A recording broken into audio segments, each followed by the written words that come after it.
prevent the water going in, with a platinum bouch to reduce corrosion, with a patent breech to improve the speed of the whole action. You had to watch such things as the flint becoming loose and not packing the powder down so that it caked and wouldn't ignite. In fact, the flintlock in its most perfect form, and expensive form too, was far short of what the sportsman really required under all conditions. The Reverend Forsyth was not only a clergyman and a sportsman, but a keen amateur student of chemistry and engineering. Forsyth was determined to improve the performance of the gun under sporting conditions. To start with, he thought that the solution might be found in improving the strength of the gunpowder. He thought by taking out the potassium nitrate and putting in fulminates, he'd achieve his object. But he was still using spark ignition. And then the idea struck him that really all that he needed to do to ignite the gun was to use percussion to strike the powder. And he designed a lock in which this was possible, and this is it. This is the scent bottle lock, or roller magazine lock. It's very simple indeed. This scent bottle contains the powder, and it simply rotates on an axis so that at this position, 180 degrees round, by gravity the powder is dropping into a little anvil inside. It was then rotated back so that the striker at the top is in position over the powder, and it's ready to fire. It needed a safety device, and there's a blowout plug at the bottom so that if by any chance it's a little slack on the pivot and the powder went up, it blew out safely without damaging the firer. But such a lock required very fine workmanship, and it was expensive. It was an excellent solution for the wealthy sportsman. Unfortunately, it was not a solution for the soldier. It is still, of course, a lock applied to a muzzle-loading weapon which has to be loaded with powder, wad and ball in the usual manner. But the speed with which the lock could be primed and made ready was impressive. More impressive still, however, was the speed of ignition, virtually simultaneous with the fall of the hammer.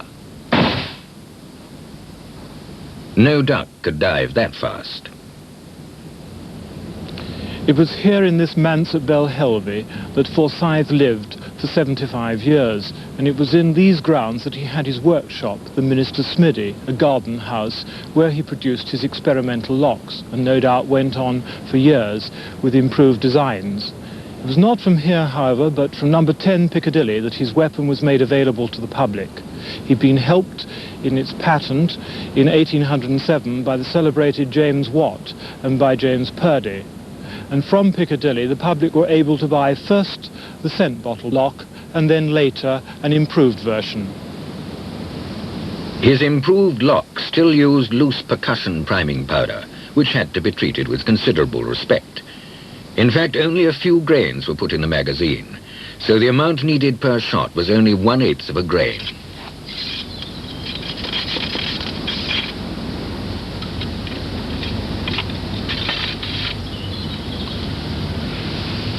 Priming could not be simpler.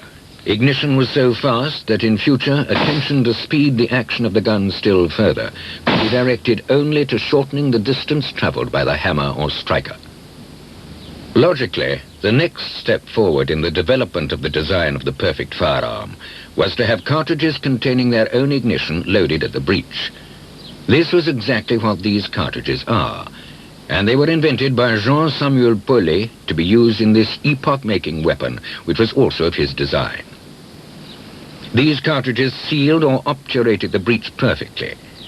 Brass expands momentarily with the explosion of the charge to seal the breech, and then contracts sufficiently for the cartridges to be extracted after firing. Paulet cased his guns with all the necessary tools and other items so that the owner could load and reload his cases as necessary. It was a gun very difficult to criticize unless grossly misused.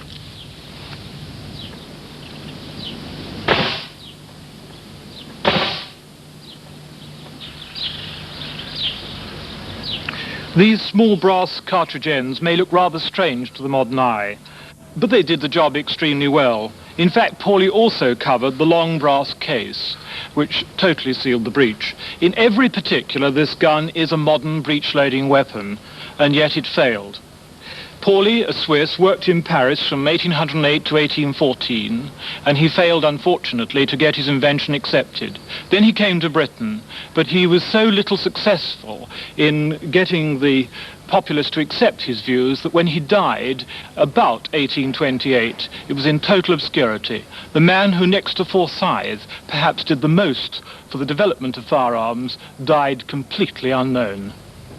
Until 1821, Forsyth's patent ran on, preventing others in Britain from challenging him seriously, but at the same time encouraging others, including Wesley Richards, to try every kind of alternative means of harnessing the percussion principle. As possible vehicles for the fulminate, tubes, patches, pills, pellets, caps, and many other forms were tried by many makers. And even magazine loading of pellets was employed.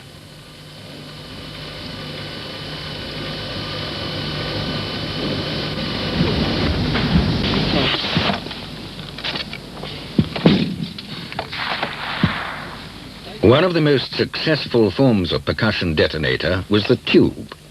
A simple copper tube, lightly crimped at the ends, was held in a kind of clamp so that the detonating flash passed through the vent to the charge.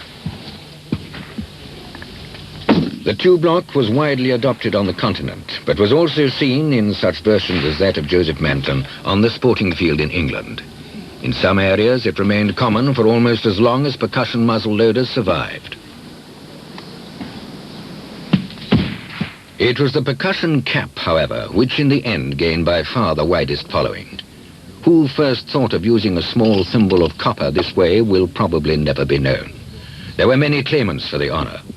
Colonel Peter Hawker, the great sportsman, was one of them. But so too were the great gun makers Egg and Purdy.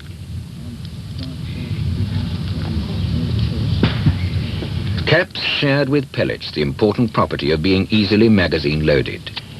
It is one of the curious facts of history that though they could so easily be mechanically seated on the nipple, they never were in any British Army weapon.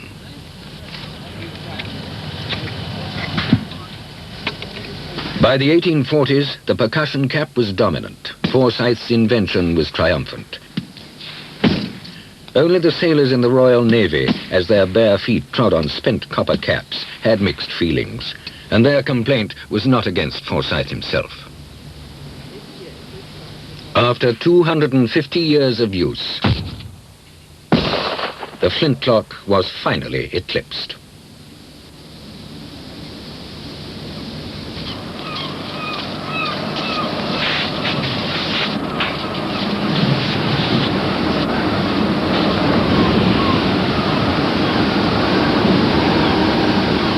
When they laid the Reverend Alexander Forsyth to rest here in Belhelvie in June 1843, all he had received from a grateful government for his epoch-making invention was £200. He'd had his expenses, but £200 was all he'd received.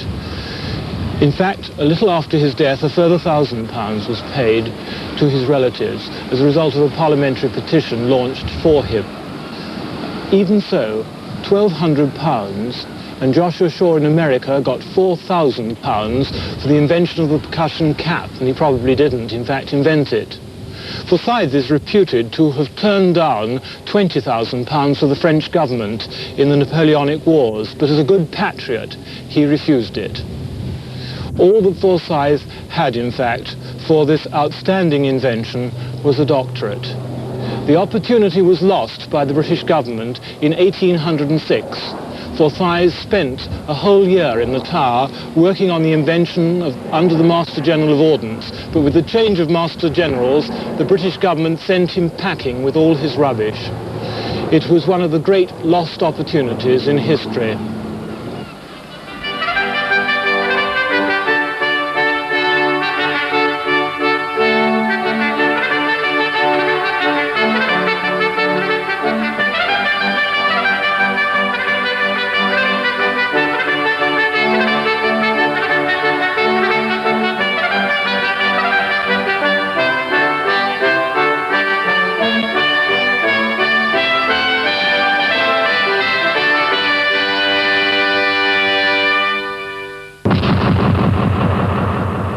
The gun.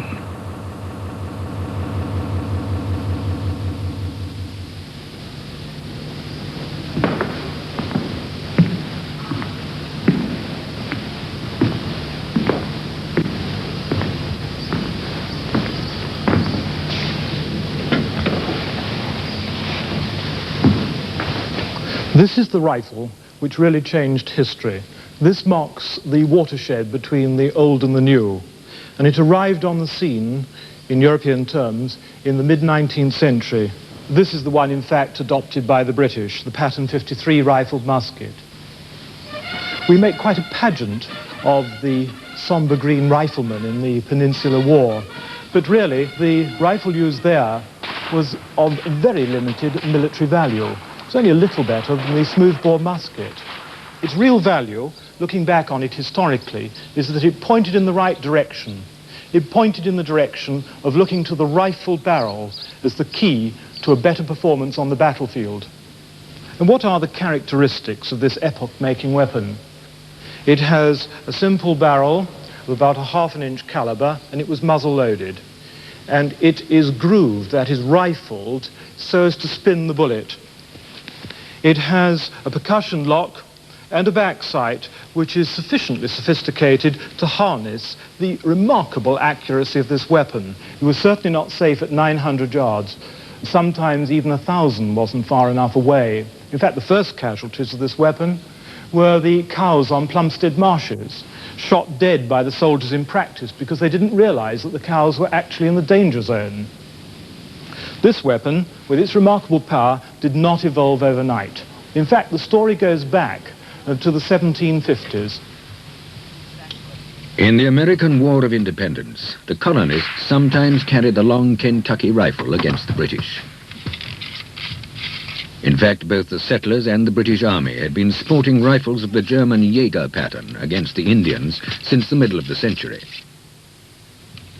In the War of Independence, 1,000 more of these Jaeger rifles were ordered, but most of them were never delivered, and the British and American regulars faced each other with the same sort of smoothbore musket. Only the American irregulars carried the Kentucky rifle, which was loaded and fired like the Jaeger types, and though it may have contributed to the American victory, it was certainly not the best rifle on the battlefield. Better than the muzzle-loading Kentucky rifle was the breech-loading design of Captain Ferguson of the British 70th Regiment that fought in the American War of Independence. A screw breech operated by the trigger guard was employed in the Ferguson. 100 of these rifles were issued and performed very well. But Ferguson was killed in 1780 and his rifle was abandoned. Still, the idea died hard. The muzzle-loading flintlock rifle, which Ezekiel Baker submitted to official British trial in 1800, was successful, and very soon 800 Bakers were commissioned. The British had at last, in the face of the threat from France and after the Prussians' failure to supply their needs, decided to manufacture their own rifle.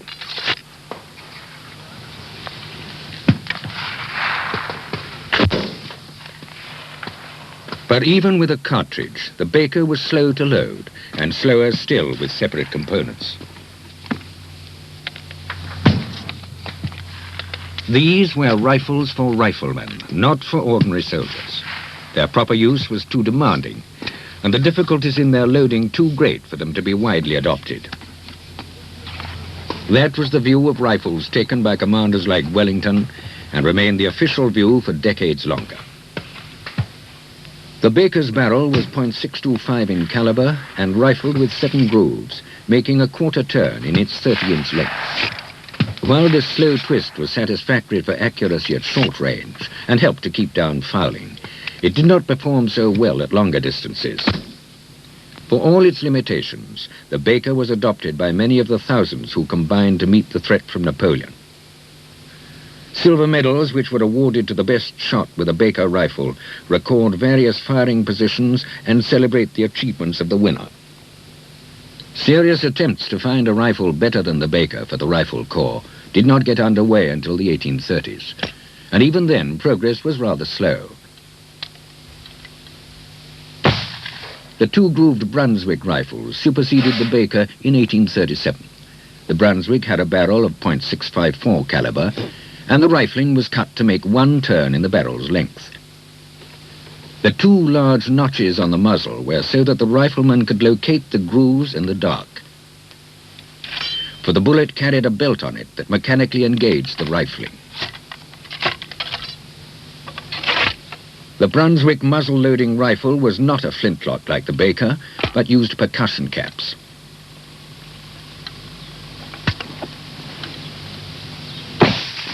A heavy-duty model, the first British military small arm with a complex sight, was produced for the Navy for picking off officers on enemy ships with a .796 caliber. But what was needed to make things easier on the soldier was some means of loosely loading a bullet that would expand and fit the rifling at the appropriate moment. One of the earliest successful approaches to this problem was that of the Frenchman, Touvenin. At the bottom of the barrel of a muzzle-loading rifle, Touvenin fixed a pillar. The last strokes of ramming the bullet to the bottom of the barrel against the pillar caused it mechanically to expand and fit the rifling grooves. The drawback was that no two bullets were likely to travel up the barrel and emerge with the same shape after ramming against the pillar, so accuracy was not good.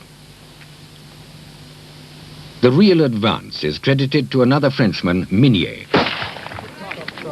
In the Minier design, expansion is achieved by the outwards wedging action of an iron cup in the base of the bullet. Today, the Pattern 53 is the most commonly encountered British Minier type. The Pattern 53 is used by many of the competitors in the Oxford and Cambridge muzzle-loading rifle competition, but some of the guns are other Minier types. In fact, the Pattern 53 was not the first British Minier rifle. In Britain, the Minier entered service as the Pattern of 1851, and that was the real breakthrough.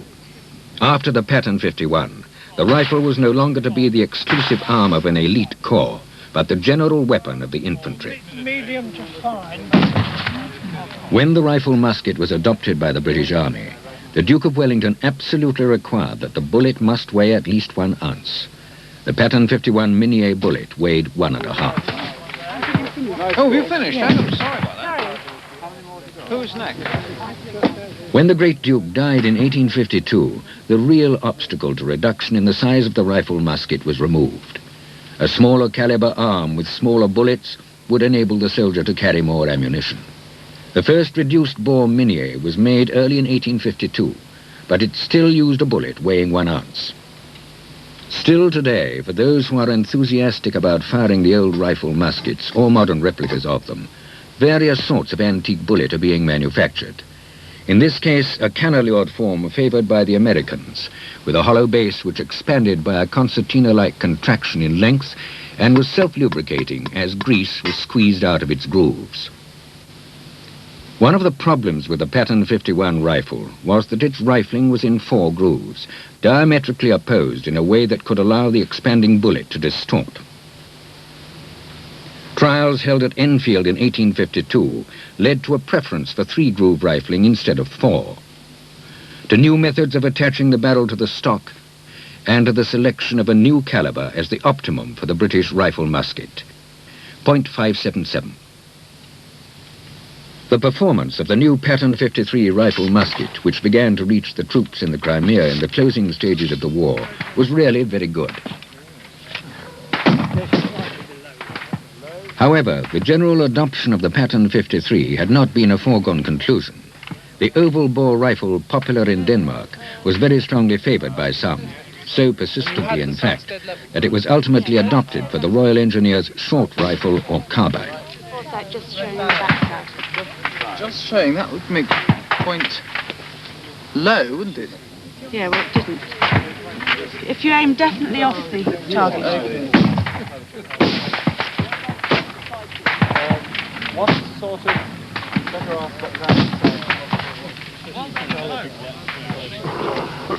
Much of the success of the Pattern 53, which it enjoys in matches like this, and among enthusiasts in Britain and America to this day, was due to the work of a young civil engineer named William Medford, who, working with a London gunmaker, demonstrated that a bullet of cylindro-conoidal shape needed only a small base cavity to achieve adequate expansion. Enthusiasts amuse themselves today with these still very accurate Minié rifles. But in the form of the Pattern 51, with its .702 caliber and 1.5 ounce bullet, the regiments in the Crimea in the later stages of the war anything but amused the Russians. 1 o'clock. Ready? Treason! Fire! The account of a reporter of the Crimean War clearly demonstrates what a revolution was worked on the battlefields of the world by the arrival of the Minié rifle. The volleys of the Minié cleft them like the hand of the destroying angel, and they fell like leaves in autumn before them.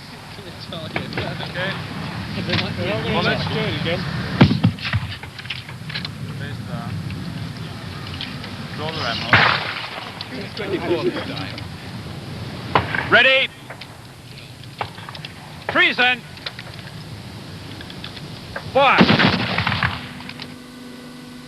The Minié rifles that are still being fired today in the annual Oxford and Cambridge military muzzle-loading match have proved so popular with enthusiasts that a Birmingham firm of gunmakers can find buyers for the thousands of replicas that they manufacture from the original gauges.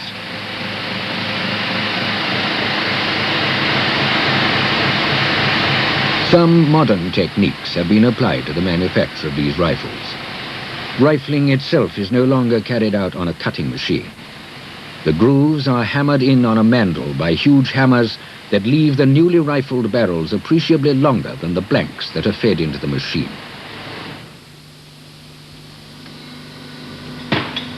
The original rifles had a long and distinguished period of service in the British Army. They were carried by British troops in the Indian Mutiny and were the rifles most widely carried and used in the American Civil War. They were manufactured not only at Enfield, London and Birmingham, but even on contract in Europe at Liège and Saint-Étienne, and at Vermont in the USA.